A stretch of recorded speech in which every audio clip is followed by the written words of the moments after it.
Hey everybody, welcome to the Risen Elite competition we got going on here, and it should be a good one. I'm joined alongside Dobbymon on the analyst desk, and this is the elimination match right here, Dobbymon.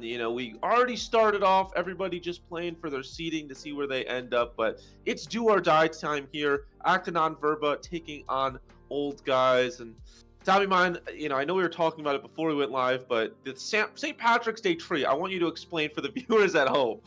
Yes. So, uh, they told me it was a Christmas tree. I Ooh. told them it's not because obviously it is green. And what is this Ooh. weekend? St. Patrick's Day. So I am just prepared and ready to go with my holiday tree. Ignore the candy canes that are left over from the last holiday. There's St. Uh, Patrick's Day candy canes. exactly. They will be green eventually. Okay. See, that's perfect because both of these teams need a little bit of luck. Like I was saying earlier, you're trying to avoid getting knocked out of the playoffs and being really the first team to be knocked out. It is a best of three with the fearless draft. Loser is out for good. We want to do a quick throw to predictions here, just see how all of the casters are feeling about this one. And it's pretty consensus across the board. Obviously, Gordo and Caddy, you see those. They didn't actually vote in time. They are busy with other responsibilities. But other than that, Dobby, Gofrino, me, and Slayer all picking Acton on Verba. Yeah, acting on Verba definitely had like the more difficult game series. They played against Crab and then VRX, and they were very well. They played against they were the number one seed going in, so Yeah. they had a lot of hype. And then they played against VRX, who had a very difficult game of Crab the week before, and it was a 2-1 series in VRX's favor. However, old guys are sitting at a 2-2 regular normal record, not showing up at all really in the playoffs. They had to play in, and they 3-2 EP. It was very close. They barely got in, and then they got 0-2'd right off by Dorado Gaming, and it was just kind of embarrassing. So let's see if they can show up here tonight. But yeah, I think us and the rest of the staff think that this is going to be a pretty dominant for the side of what it's going to be A and B, because I'm not going to try and say that every time. I was told by our producer who took Latin that it means actions, not words, in Latin or something of that sort. So kind of interesting. Standing on business a little bit. This A and V squad is. As for the old guys, you broke it down. They're kind of lucky to even be in this position. But as you know, just like many other sports, playoffs, there's a different feel. Teams get a different bit of boost. Some if you can ride the high, if you can ride the momentum, really anything can happen. So exciting for both of these teams. We're still waiting on all the players to ready up and we can get going with the draft. But before we get to the draft, Dobby, I want to get your expert opinion. As we get into this, looking at the champions and all that, it feels like there's one big exclamation point in every single professional league and every single solo queue game, which is the newest champ, Smolder. I know he's going to receive some bans soon. Do you hope to see him picked? Do you hope to see him banned this game? I hope to see Smolder get the Yumi treatment. Completely changed to a point where no one will even attempt to play the champion. I don't want to speculate, but the designer of that champion got fired from Riot before it was presented. That's all I'm going to say on my opinion on that. But Smolder has been dominant in just been dominant in professional and amateur play, just because the kid is so versatile and you don't actually need to win your lane. You just stack, and then once you hit that 225, boom, there you go. You're finally online. Even if you could hit an 0 and 10 death spike, and then still be useful with 225 stacks. Yeah, it feels like Smolder's been almost 100% pick ban percentage across the board everywhere I see him. And like you mentioned, it's just because even if you lose in lane, doesn't really matter. So we'll have to see if either of these teams prioritize getting the Smolder the hell out of here as we go into the draft. A and B grabbing themselves the blue side, OG on the red side. And we're starting off with the bans. I'm curious to see if it is going to be that Smolder. Senna also been one of the big bans, and instead it is going to be the Rel, so they want to get rid of some of that early engage. Yeah, Rel is just a really versatile pick. Can be played in the jungle and support still, and it just does very well. The Gragas being a ban He's been terrorizing solo queue. I've been following my boy Sacknob. He just hit Challenger playing Gragas support. So obviously the champion's really strong. Yeah, Gragas is not bad at all. I think that you kind of ignore the fact that not only does he do AP, big AP damage, especially once you build the Storm Surge and the Shadow Flame, but very deceptively tanky as well, especially with the passive. Other bans coming across, we've got the Ash and the Silas, and Dobby, we might not actually even get the Smolder ban as we're down to our last two. Both these teams pretty okay with going into it if they have to, but you never know. One of these could be that godforsaken dragon in the bot lane. Some other big bans that I feel like you see quite a bit that are not coming across. Xin Zhao left open, and then like I was mentioning earlier, that Senna still not banned out. So we'll see. Both these teams feel like they have a good handle on it, and there's the Smolder ban. Yeah, I kind of, if I were in Nivea or Acta non-Verbia, sorry, the acronym got me. I You're got. good. But I would have played it out, right? You could have grabbed that Smolder first pick. Uh, Banning it away seems weird, unless you're like going for like a Karma first pick here. But like there's not a lot of other. Oh, Center first pick also very good. Excuse me. Um, it just works so well. But now you're gonna have to play. Now you're gonna have to be smart about the fearless draft after that. As long as if you're on blue side again, you're gonna have to ban Senna and then hope they don't ban the Smolder. Um, Yeah. but, No, if God, Kog'Maw would be interesting. Yeah, Kog'Maw would definitely be interesting. I feel like you don't see it a lot in professional play unless it's Han Sama who loves his Kog'Maw. The Lulu doesn't really tell us one way or another if the Kog'Maw is going to come across because Lulu tends to pair up with the Kog'Maw. And yeah, indeed, it's going to be the Lulu Kog'Maw who gave that alien a machine gun. We'll have to see if the Kog'Maw can get enough peel. That's kind of tends to be the big issue with Kog'Maw. Not a lot of self peel and has to just auto attack a ton, a lot like Varus in that sense. But if it goes unchecked, very, very strong. And they feel like it's pretty strong into the Senna right here. Now, I'm curious to see what they're going to pair the Senna with, because farming Senna's kind of been the way to go, paired alongside a Nautilus, Tom Kench if need be. But this time, it's going to be the support Senna. And they would rather have the Varus alongside the Senna rather than the Senna farming up. well, yeah, just because Senna doesn't fight well or skirmish well into the Kog'Maw Lulu, you're gonna need the poke, and that is the strength of a Varus Senna lane. If it is Varus bot lane, we have been seeing it flex top recently as well, um, which is an offshoot from when it was just a mid laner on top of that. But Jarvan working really well. Recently just got a buff that I do believe.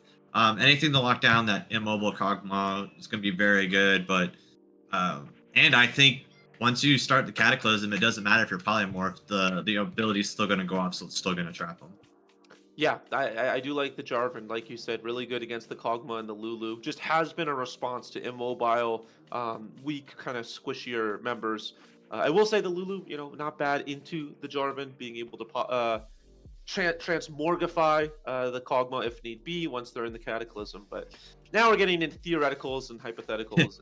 We're getting too far into the future. Xin Well, Zhao they're going to old be the guys, response. Yeah, exactly. so they might have old man hands. They might be perfect This on is these true. Jarvan combos. You never know. The Xin Zhao is going to be picked in response, and we get ourselves into the second wave of bans. Dobby, I want to get your opinion as we get in. So, still no mid laners or top laners. Who do you want to see banned out? Who do you think is really the cream of the crop? I feel like Aatrox has to be up there. Aatrox is really good. I think you're gonna have to get rid of Olaf as well. Mm, Just Olaf being able to run down, but it looks like old guys have a Katarina one trick. So anything very to old ban out girl. that comfort as well will be good. OG really needs to ban away Oriana here. It's just so well paired with Jarvan.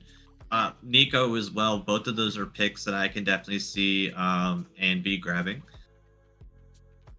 Yeah, it 100% could be as still no Aatrox, no Olaf ban. They just love to prove us wrong. As instead they're going to be focused more on the mid lane. The Oriana going to be taken away. One of those strong mid laners that just really pairs up well with the Xin Zhao, being able to the ball delivery system.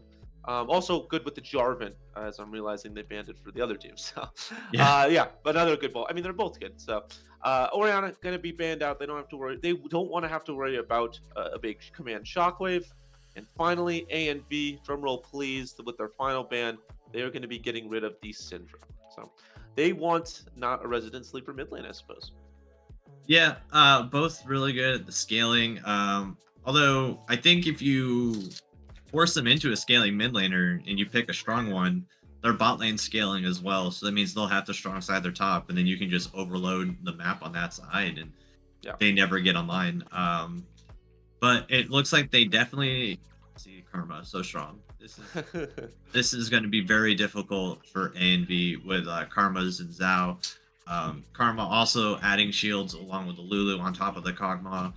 So just forever alive Kog'Maw.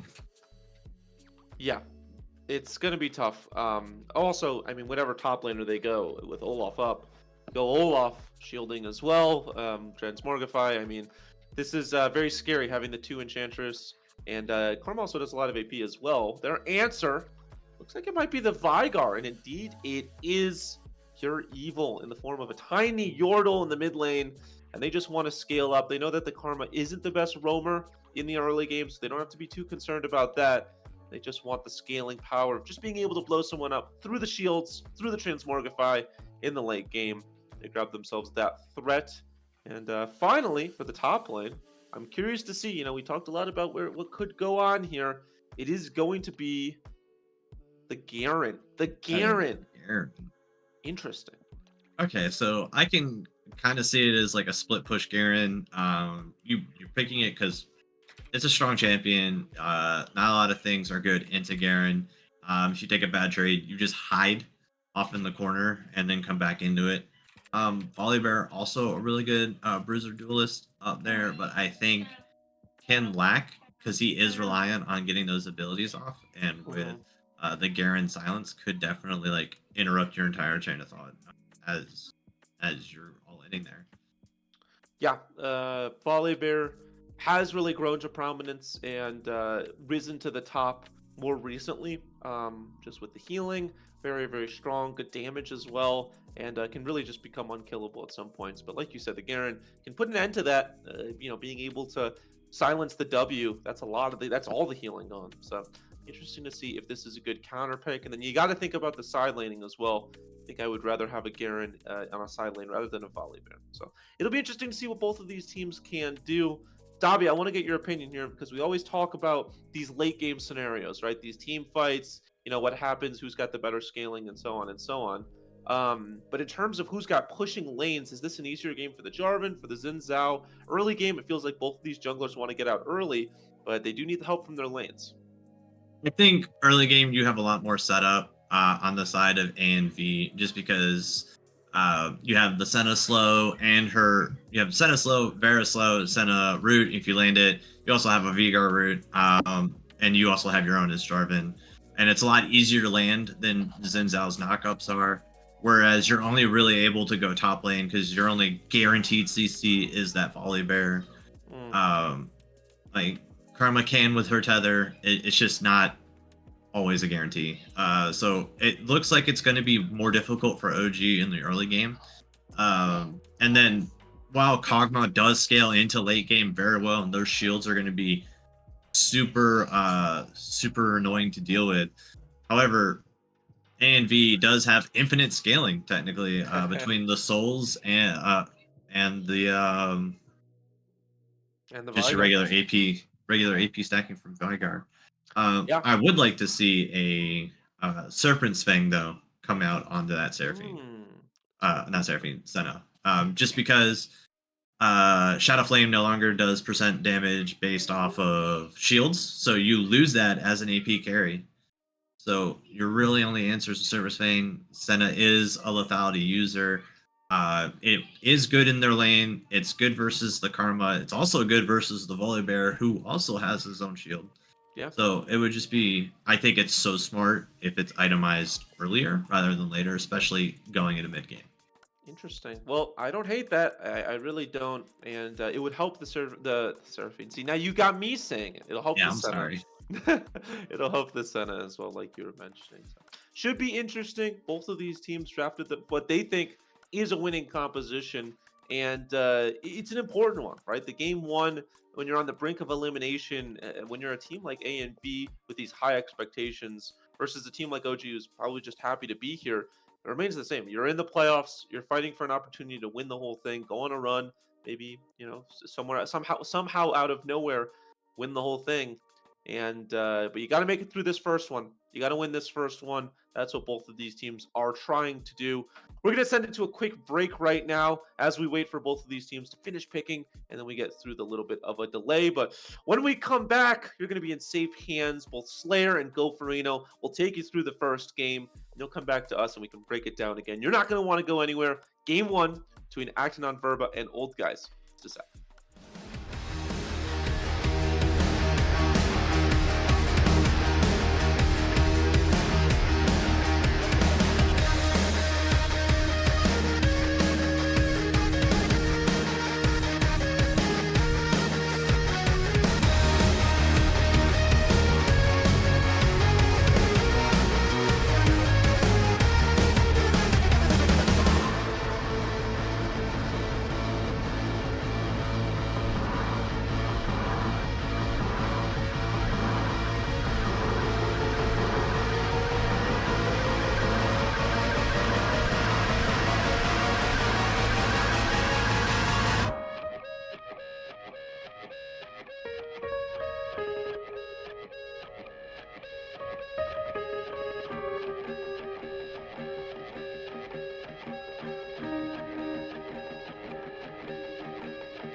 Mythical League fans, somebody is going home for the season tonight, and we are into game one. Summoners have to figure out if that is Acta non-Verba or the old guys. Certainly two very intriguing drafts. One side, Go Freno, looking to really bully their lanes early on, and the other side for old guys. I mean, we talked about in the intermission. Really like this draft from them. Yeah, it's kind of the good stuff draft here that happens to be pretty cohesive because you got two enchanters and a Kog'Maw. Yes, the mid lane Karma isn't going for the most supportive of builds right now. Much more AP focused with the poke, still has some utility, but at the end of the day, I mean, those are two characters shielding a Kog'Maw who shouldn't be too threatened by a lot of what A and V has to throw their way. It's going to take a really well set up cage, box, whatever you like to call the Vigar. Mm-hmm. I know it has what is it? Technically, Event Horizon is the Event name. Horizon. Yeah, that's E. Baleful Strike is Q. Yeah. Skill button is R. Yeah, Gamer button, skill button, Primordial Burst, whatever name you want to throw it. Already getting tested though. As Kai'So, that's exactly what you want to do on Karma. Get up and personal and see if you can hit those mantra empowered Qs. And this will be a rough lane for Intruder, who needs to be, like we kind of talked about, and we talked about in draft, the burst that can knock down this Kog'Maw through the enchanters. Mm-hmm. Although it looks like Hypnotic Viper is going for lethality Varus here based off the Hail of Blight, so there's going to be two sources of burst onto this Kog'Maw. So that does make it easier, of course, so that means it is going to be harder getting through this front line here. I don't think Night Scale is going to fall too easily to a lethality Varus unless they're severely behind. Could certainly fall early, though, to Forbidden Love, who you pointed out is going for what I like to call the solo cheese annoyance, maybe on the nicer way to put it, but a phase rush on Garen with Ignite Flash Top is just indexing as much as possible into slamming this lane. Yeah, that is the Unga Bunga strat there. You want to get ahead early, and it's a great tool to get ahead early, as you were pointing out there. Top lane mains and solo queue and flex queue have less kind words to say about it because it just kind of sucks to face. They Garen Qs on you, you're like, cool. What can I do? Yeah, then he gets his E down, he gets a couple strikes in there, and you're like, oh, okay, he doesn't have the Q speed up, right? I get away from him, then phase rush procs, and you're like, oh, never mind, he's going to stick to the Yeah, it is very annoying to deal with here, especially as a melee. Of course, though, Volibear excels at close range trades here. You're able to get that shield down, get some grass procs for yourself. Should be able to throw back a good trade yourself here. We'll see what Nightskill opts into on their first back here to see how they want to go as the Volibear. I'm expecting basically full tank here, and it's just the Doran's Ring start for lane sustain, more or less, on that mana. 100%, and the passive lightning proc actually is a huge benefit in my mind to trying to counter that Garen passive, because that's what can be very annoying also about going into a Garen lane, right? Is even if you win a trade, if he just sits back off of combat for a while, he will actively heal up, especially with the Doran shield. But if you keep him close enough for XP range, you might get that lightning proc and keep that passive down, as Stale Bagel will slap down the first scuttle of the game towards that bot river. Yep, could look to double scuttle the opposition here. Is recalling in the mid lane. There shouldn't be too much of a gank opportunity here. Yes, Intruder is about half health and lowish on mana under turret, but that's still enough for the Event Horizon here, and this Vigar has flash, so don't really want to be pushing it there. And both junglers just going to back here. Pretty standard stuff so far. Yeah, we got a lot of lanes that are kind of willing to handshake in a lot of ways. Kog'Maw versus Avar. Kog'Maw and Lulu are going to be fine on their own, kind of sitting back. Kai'So's going to have a lot of push. It looks like Nightscale. I'm going to do that all the time. Shout out Nightingale, former Divine League player. With a Volibear, with lane prowl like this, it kind of just opens up Rice Farmer Tony to do whatever he wants going for these neutrals. So I like to see, does get that double scuttle like you were talking about, and potentially might look for an invade or at least to just scout. Yeah. Oh. Okay, I actually mixed up Rice Farmer Tony and Stale Bagel there. Stale Bagel was able to get that bot lane scuttle, and I thought Stale Bagel was the red side jungler here. Oh yeah, it switched me up too. I just realized. So I'm like, so even the scuttles. Yeah, happens to the best of us. Looks like the grubbies have been started here by Rice Farm Tony. Stale Bagel is walking towards bot side here. They know this is being done, but we don't see that J4 pathing up. Of course, Rice Farmer Tony doesn't know. So going to be calling in Kaisk from the mid lane here to just help take down these first 3 grubs. The power of lane prio, Gofrino. It works wonders in Yeah. this early game. We'll see if Stale Bagel can go for the Season 14 trade. He'll start up this dragon, and it doesn't seem like Rice Farmer Tony's going to try and contest. That's a really early smite. If only Rice Farmer Tony knew that had come down, maybe it looks a bit different, but he's got some camps to clear instead. Yeah, it would be one hell of a reach to go from grubs directly to dragon when your jungle's up. And it would be through vision too. You'd be kind of spotted going through that mid lane unless you want to take the really long way around. And you can see your bot lane head back there or is kind of pushed up against their turret. So can't do too much to help you contest. And yeah, like you said, it's a pretty classic trade. This season you trade grubs for dragon. Dragon will give you that extra scaling juice, which AMV definitely will appreciate here. They are the team that doesn't scale as hard even though they got the double infinite scalers. I can drag over the wall. Yep, Stale Bagel doesn't get the knock-up. Rice Farmer Tony going back in with Wind Becomes Lightning, trying to get a stun of his own. Goes popped by both marksmen right now. Rice Farmer Tony far lower, though, and will get popped. Hypnotic Viper takes that one down. Appa looks for the trade, though, onto Stale Bagel. Now has to run for the hills, trying to get as much distance as possible. Looking for the turn back. Huge root. Grabs a double before he goes into the passive, and now it's a supportal combat battle. And you think Etchin would be favored, but not if Kaiso is teleported behind, snipes her down with a Mantra Q. And the old guy is looking pretty spry so far in game 1. Yeah, you're getting 2 kills on your Kog'Maw here for Opa. That's pretty damn scary. The Kog'Maw was being held back a little in lane, pushed under turret, giving up a plate here and there, and also giving up a bit of CS. But now 2-1, has a bunch of attack speed under their belt, and the Zerkers as well. That's going to let them run down this Verba so easily. Hypnotic Viper, once that Bioarcane Barrage is popped, they won't really be able to do too much here to contest. Still Bagel in trouble getting their own blue. Yep, getting jumped on once more. Lethal Tempo already going to be proc there for Rice Farmer Tony, so that will force Stale Bagel out, who is flashless. Rice Farmer Tony died with his up, so despite the fact he does end up going down for first blood, finding a farm advantage. Just out farming here. It's not too hard to out farm the J4. Usually the J4 much more about ganking. Doesn't have the best clear speed. It's a decent clear speed, but compared to Xin Zhao, he's able to just pop the 3 Talon Strike and helps him mow through camps. Either way, though, denying this J4, a little bit of farm, a little bit of XP means that Cataclysm comes on a little later, which is going to be nice for your lanes here, because once J4 gets the Cataclysm, the ganks get that much more dangerous, because that usually forces a flash out here if you don't have a just dash in your kit. And Nightskill is the only person with a dash to get out of that ultimate easily this game here on the side of the old man gamers. Yeah, and that dash is the ultimate, too, without flash on the kit, so not as easily accessible even if it's even though it's available. It's not always going to be there for Nightscale, but I have a feeling that if Nightscale is the one that gets thrown to a Cataclysm, a lot of the times he's going to be happier with that. So, like you mentioned, Kog'Maw, Karma, Lulu, like if any of those 3 get thrown in there without flash, things are going to look rough, as this lane for Nightscale is going the opposite of rough compared to what we saw from the draft. Yeah. Did have to be a little careful, though. Thankfully had the wave there, because Forbidden Love does have the Judgment now and the Ignite. That is a lot of damage and would be able to burst down that Volibear.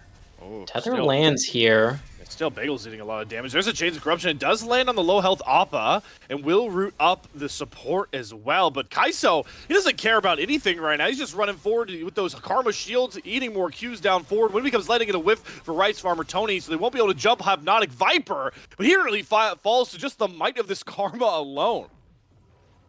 Yeah, that's one of the reasons why Karma is so good right now. Even on just Lost Chapter and now has those CD boots, you just have so much haste. You're just spamming your abilities left and right.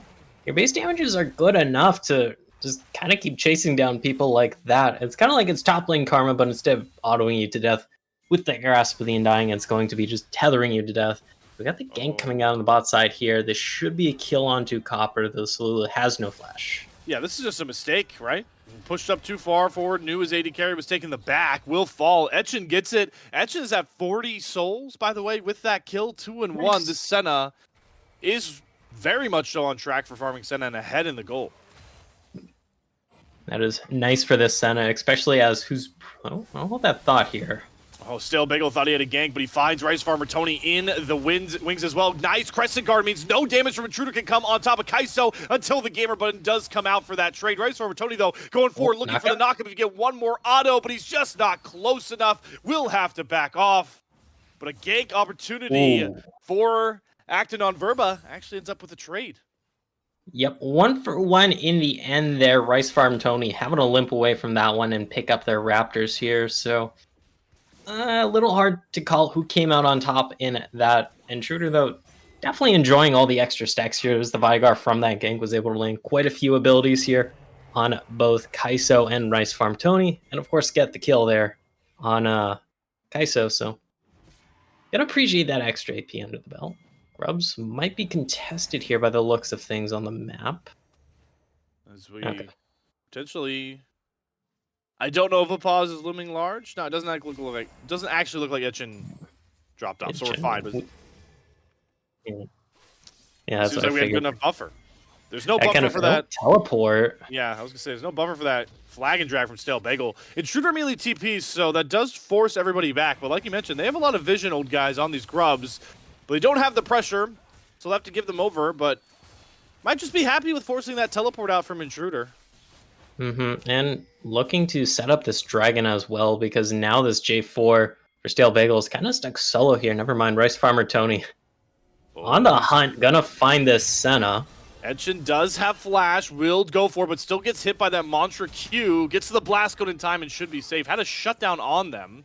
Does leave Hypnotic Viper in a pretty wary spot, but will be able to get to safety, so it should just be that dragon trade like you were talking about, Gofrino.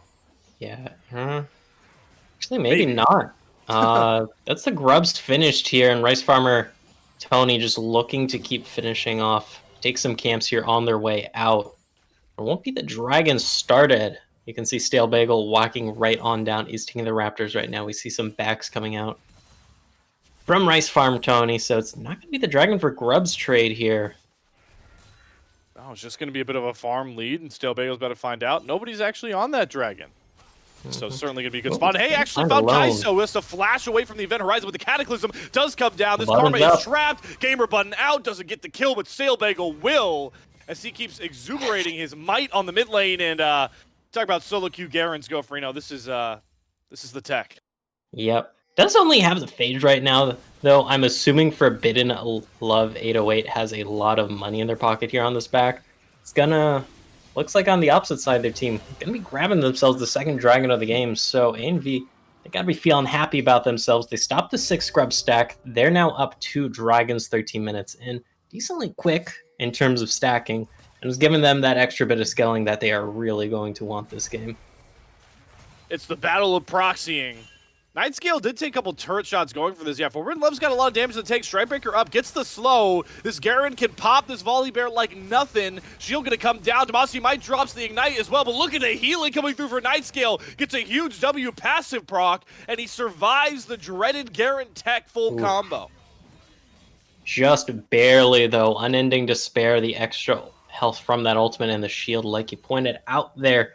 Going to keep this burly bear barely alive in the top side. Actually, Nightscale is staying here.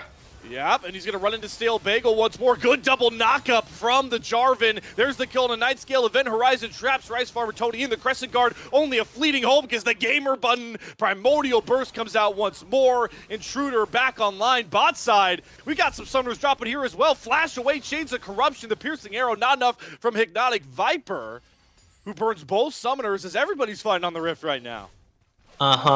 Yeah, that's or completed here for Opa's Kog'Maw, so these all-ins are now really dangerous from the Kog'Maw. You can see, like, you just get the move speed here from the Lulu. Copper more than happy to just spam those buttons on their AD carry, and you just proc that Bork, you get the move speed steal from that Bork, and you just go to town on the enemy laners.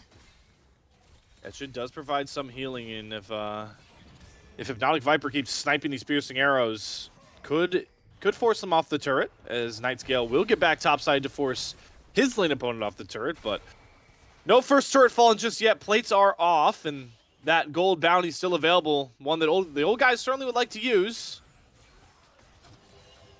Ooh. Alpa sitting on the ward Okay. there. He gets the Blade of the Rune King slow. I mean, Copper's just got to be safe. Even with that Lulu shield, I think one more empowered piercing arrow kills this Lulu off in an instant. Yeah, Hypnotic Viper is also pretty low here. He's backing. Let's see what Intruder can do. Moving pretty fast as this Viger, going for the Shirelius tech here. I think we saw that in a pro play game this past week. I forget if it's LCK or what. Cataclysm in the mid lane. Yeah, you know what we've seen in this game? Cataclysm on mid laners time after time. Kai'Sa walks right into Event Horizon stun, and maybe the Shirelius doesn't bring damage, but the Primordial Burst does. Bot side, though, Appa gets a shutdown back for the old guys, and certainly one that he needed. Yeah, that's pretty scary too in this bot side. 3-1 on the Kog'Maw. Hypnotic Viper still pretty low.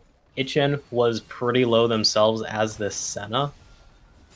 Herald looking to break open first turn in the mid lane. I'm looking for the cage here. I think it's on cooldown. There it is. Oh, this might be a kill. One more auto one could more. do it. Crescent Guard out. There. Steel Bagel pokes right through it. And Rice Farmer Tony just way too calm and collected in the face of Intruder and Stale Bagel. Rice Farmer Tony had a pretty decent start as Shin Zhao with that counter gank earlier this game to help him get that 2-for-1 in the bot lane, or 3-for-2 actually in the bot lane. Falling on some hard times here, still has the CS lead, hasn't been able to secure too much in terms of objectives, and hasn't been able to find too much in terms of ganks here. It's definitely a bad feeling as the Shin's out, because you know the clock is kind of ticking for a champion. Of course, you do have the Kog'Maw in the back pocket here, and you have another frontliner to help you out, but you don't want the lame duck to be your jungler this game. And the problem, Gofrino, is that burst ability that we were looking for Acta on Verba to really win out some of these fights and skirmishes later is very much there, right? Intruder is pushing right towards, got two needlessly large rods. I don't think he's going for a Rabadon's right now, but he's definitely got the AP coming. And then you've got Stale Bagel, who's quietly been a part of a lot of kills. He's got the Sundered Sky. This Jarvan is going to hurt a bit. So you've got access and the damage pretty ahead for Acton on Verba. I was looking at Intruder's stack count. There wasn't 199 when we panned away, so it should be at 200. Mantra Q coming on out in the mid lane. Flag and Drag has been failed over the wall. And it's just going to be a little howdy ho stranger as these players, gamers alike, just trying to set up some vision here for the third dragon of the game. AMV, of course, want to lock themselves that soul point here, whereas on the opposite side, old guys, they want to get their first dragon of the game and stop that potential soul coming out. Flash forced out here. And it is the Rabadons. Oh, wow. Yeah, he did just rush the Rabadons, and one Event Horizon could really get you a kill. Rice Farmer Tony dashes it, but that was too easy of a bait for Intruder. Another great Primordial Burst on a rampage with that Rabadons, and this mid laner for AMV is looking to secure game one almost single-handedly at this point. Yeah, because that's a lot of ability haste right now between the Shirelias and the Ionian boots here. So you're just able to throw that cage probably about every 10 to 12 seconds here. I don't know if they're maxing that second. Usually, Cataclysm should force a flash. Yeah, it's not available, so the Wild Growth, the only thing, but can't survive the burst from Intruder once more. Copper might be the next. Intruder does eat a Mantra Power Q, has to back off. Kai'Sa, though, just trying to brunt for her fellow Enchanter. Can't do very well, and now might be the next target. Kai'Sa having to back up, firing those Qs back, using the Malignants to his benefit. But it's only a fleeting hope to save yourself. Another great pick, and look who survived with 1 HP. Yeah.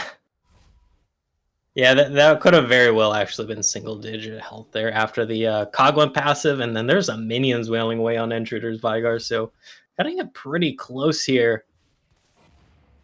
Now it's a pretty commanding lead coming out for Acton on Verba. They can look to really just smash this one on home around the next dragon, or if they're able to get some picks here, Baron in due time. Forbidden Lover is just threading these sideways. It looks like Nightscale finally wants to take the fight to this Garen, but there's the phase rush tech. Tridebaker to behind your enemies, and nobody is catching up to this Garen, and he wants everybody to chase him in this game at this point. Yeah, you're a bit of a carrot on the stick here. You got to look at the rest of the map, because if you're giving 3 people for the Garen, could be losing a turret on the opposite side, could be losing an objective on the opposite side. Granted, Envy don't have the best objective taking on their team. They don't really have consistent damage. So it's not like they're going to burst through a 20-minute Baron here. Still something you got to keep in the back of your head, though. It's still the problem because the four-man wrecking ball at this point, with how far ahead Intruder and Stale Bagel are, you honestly need to 5v4 in my mind for old guys to have a really good shot in these fights. And if you're 5v4ing, Forbidden Love's just going to take turret after turret. But if you commit more than one member over to cover him, you're probably losing the fight. It's a stranglehold right now for Bagel in some danger. Okay, should be fine here. Nightscale pulls the trigger on that blast cone. Just a second too early there. Looks like everyone wants to set up towards this Baron. One thing old guys are doing well is they have some pretty good vision set up around this river, but look topside again and again, Go Farina. Yep, that's the fun of facing a split pushing top laner. Hey, I want to do something across the map to help my team. I'm a team fighting champion, split pushing top laner. Okay, I'm just going to take your base. It's like, cool, this is fun. And yeah, that's going to be the dance I feel like we see here for a bit until somebody gets picked off here. And how the game has been trending, I feel like Acta Verba is going to be the one that gets the pick here. They're just so much stronger in a 4v4 right now. There's not much to answer if you are the old guys. I guess if you're hitting Malignant skews with Kai'So, that can be a different story, but how often are you going to find those windows right now? To be fair, with Malignance, Mantra Q is on such a low cooldown if you're hitting it. Ice Farmer Tony does have backup here. Might be in a little bit of danger. It is just Stale Bagel and Ochin here. Well, Intruder Cage is misses. here. Kai'So does not have ult flash, and it's not even needed at Cataclysm. Where did Kai'So just go? This Vigar can delete whoever he wants on the map with that ult up. Yeah. Yeah, that's called a Houdini Vigar build, when you just get so far ahead. You just go Hocus Pocus and they disappear. Mid lane. Opa and Copper might be in a bit of danger here. Don't have to worry too much about Forbidden Love engaging on them, even if you flash Q as the Garen. I mean, that's not really going to be sticking to the Kog'Maw, but you can see they are having to back off here. Nightscale should be able to pick up this turret in the top lane. Maybe. Would be a nice chunk of change, but I'm curious if Nightscale will have to pay their life for this. Because this Garen is going to stick to you. Yeah, 2 items on this full tank Volibear. Has those 2 completed. So he does have a lot of defenses in his kit at this point. And this is where Volibear does also become very strong.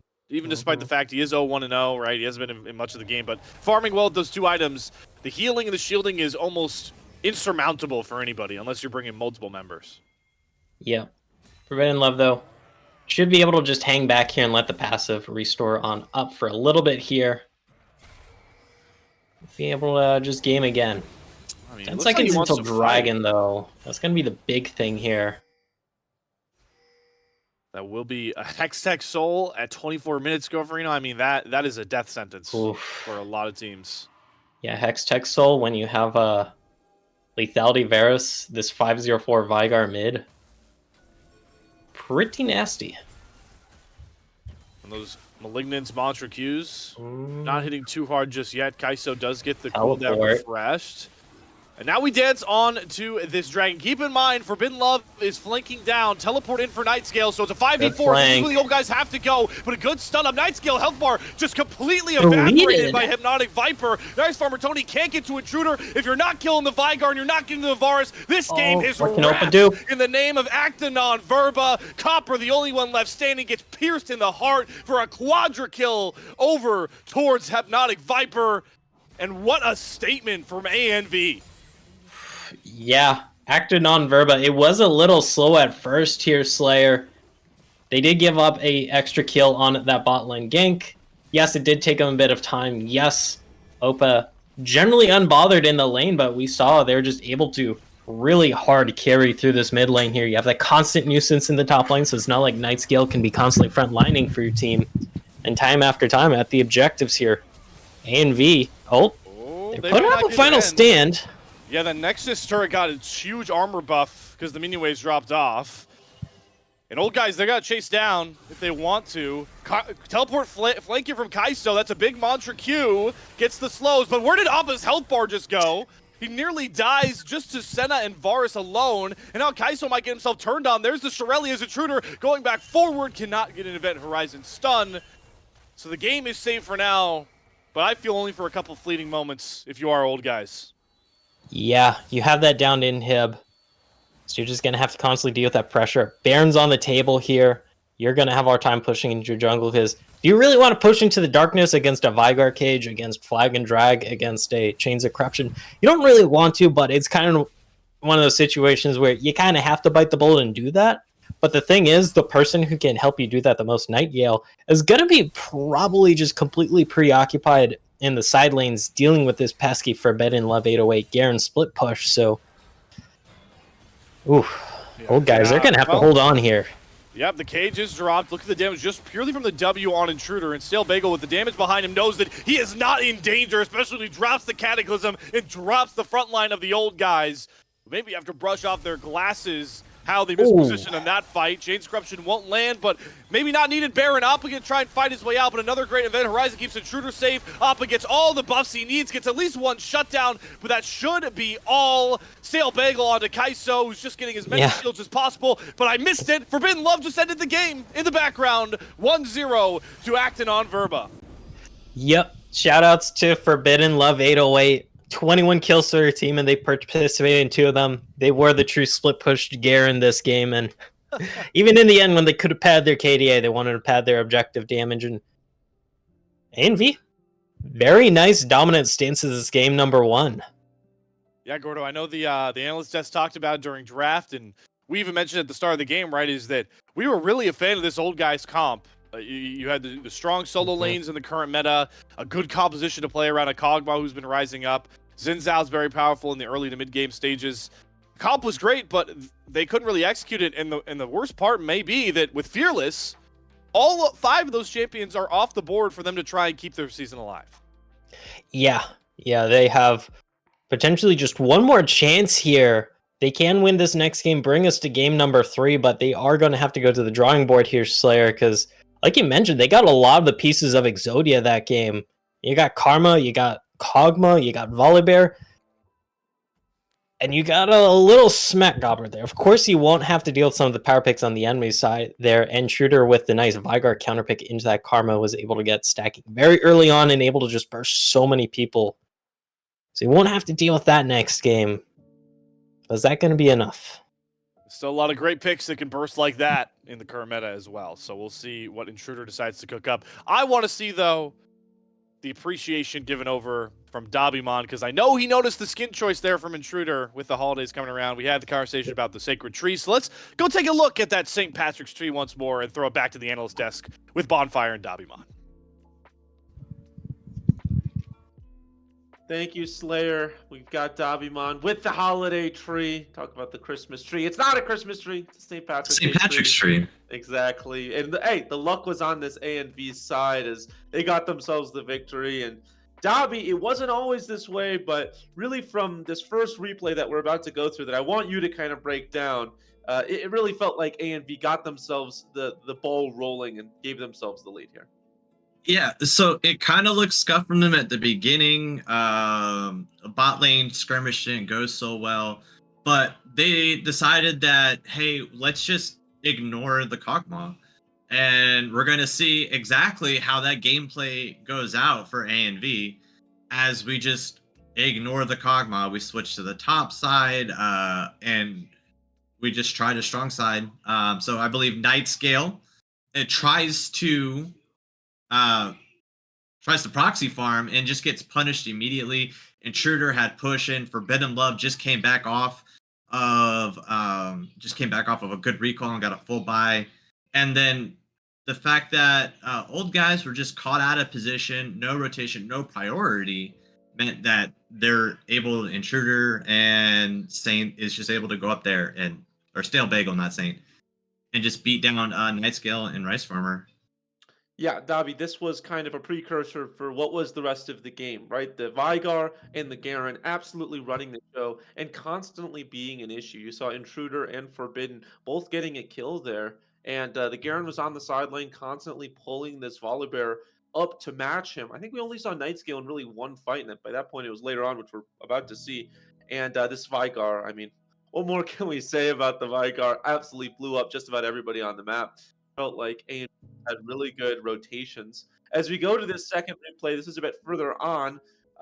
This is one of the big team fights, right? At this point, Intruder's massive. They've got themselves the lead. A lot has happened, but the reality is the early lead that A and B had gotten themselves from that previous replay has snowballed them into this position. And old guys, I think, felt like they really needed to do something. I'll break this one down because it's just a slaughter. And I really do think we'll talk about it afterwards, but it was the Serpent's Fang. You brought it up in the chat when we were watching. Just absolutely shreds through the shields. It looks good at first. Night Scale gets a good behind engage. But like you said, they just don't have the health bars and they get absolutely shredded through. A really great play right there from Jarvan and great spacing as well. Intruder, Hypnotic Viper, and Etchen just really never had to worry. A wonderful 5 for nothing. It looked like they could potentially win. That was a 4v5, by the way. They didn't even have Forbidden Love. Looked like they could have potentially won it. Obviously, they did not at that specific moment, but it felt like that was the nail in the coffin. And Dobby, I want you to break down that Serpent's Fang because you were the preacher of the Serpent's Fang. Even before the game had started, they built it, and it seemed like it worked well. Yeah, the Serpent's Fang definitely was a game changer there. Like, they brought it into the mid game. They had so many shields, and you saw it in that replay. Like, it just cut through all of them. It didn't look like Oppa was shielded once at any given point, and that allowed them to just straight up burst right through them with all of their power. And that was also like the old guys' desperation play. If you looked back, they had no vision, they had no priority in their waves, and while it did look promising as a 4v5, but all of the gold wasn't on Garen. It was on Intruder's Vigar. So him just being massive in that entire team fight and just completely and was able to survive through most of it due to their own shielding based up from off of the Senna. Yeah, they got themselves a soul as well, which you can see up right now as we pull up the last replay, the final game-winning push. Tommy Mine, I'll send this one over to you as they might have not gotten the win right there, but this definitely secured it. Yeah, they just decided to go for Baron priority, get anything, and then OG decided to fight for it without the rest of their team there. And it was just very difficult for them, especially because Garen was ignoring everything else. So while he's just upstairs 1v1ing the Nexus, the rest of the team are just delaying and keeping everyone else behind. While the Kog'Maw was able to get a kill, it didn't matter because they weren't able to stop the Garen. Forbidden Love just beat down the Nexus while everyone else was occupied. Yep, Forbidden Love on that Garen. Fitting way to end the game. Team fighting just doesn't end up mattering. Even I mean, we didn't even see that Garen in a single team fight, but did what he needed to do, win the game. That is the objective after all. As we are going to get into a game 2 coming up, before we send it to a quick break, Dobby, I'm curious, do you want to see something similar from old guys? Do you want to see them kind of stray away from their plan? How do you think they should react to this game 1 loss? I think they need to hold their. I think they need to stay on the red side, and they gotta get a counter pick for their top lane in the form of a split pusher if that is what Acta on Verba chooses to go. This way, they're able to at least be as impactful in the side lane by having, like, I believe Gofrino and Slayer were talking about during the game. They were talking about how the team fight champion was never in a team fight. So they need to be able to answer that call, especially if they go for that split pushing top, which seems to be their comfort zone because Garen is a non-traditional pick. You don't really see it often, so they're confident in doing that. So that's, I think, needs to be their adaptation. Well, the old guys might need to take a mantra from Acta on Verba. They need actions, not just words here, as we are about to head into a pivotal game 2. Might be the final game of old guys season, or they might start a little bit of a comeback. We'll have to see, and you'll have to stay here. We're going to send to a quick break. When we come back, game 2 draft, and obviously the pivotal game 2. Stick with us.